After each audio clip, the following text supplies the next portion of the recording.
Hi, Shadi. Hey, Eleni. To, uh, I'd like to talk today about the type of leaders we're yearning in face of COVID. So, who we're yearning for? What is your take, and what is your view on the leaders that type of leadership that is really emerging here as something we want to see more of?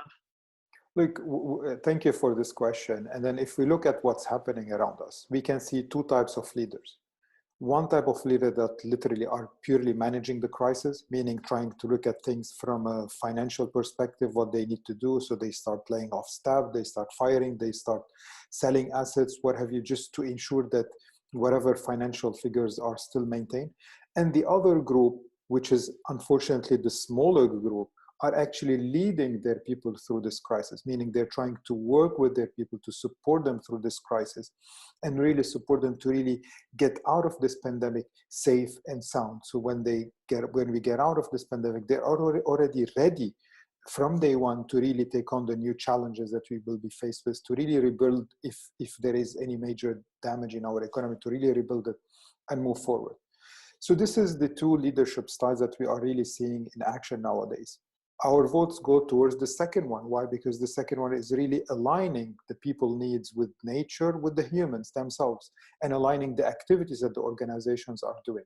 And actually, if you look at it, probably we can say that, I don't want to say 100%, but the biggest majority of those organizations, one of their values is related to their people, but only just the few of them are actually living those values by taking the right actions in support of those values.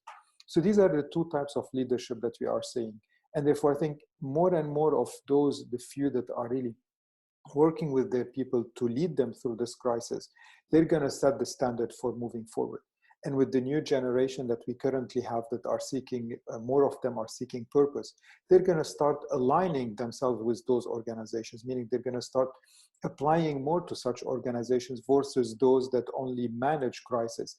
And the only way they have been managing crisis is by slashing workforces. Yeah. So how might we start as ourselves, because everything starts with us. Yeah. If we want to see leaders like that who put humans at the center of decisions, we have to be that. So what could you suggest as let's say one new idea or one new action we each can take and practice during this time to build our own skills as leaders, putting people at the center of decisions? Yeah. Again, thank you for this. If you look at it, every single one of us has a role to play. And it doesn't matter. We always used to look at for leaders, they need to set the bar and then we will follow. No, you can set your own bar. Start with your own self, start with your own circle of influence, and start seeing things the way you really like it. And then try to use this pandemic to dig deeper into your emotional side to understand what really triggers you, what really is energizing you.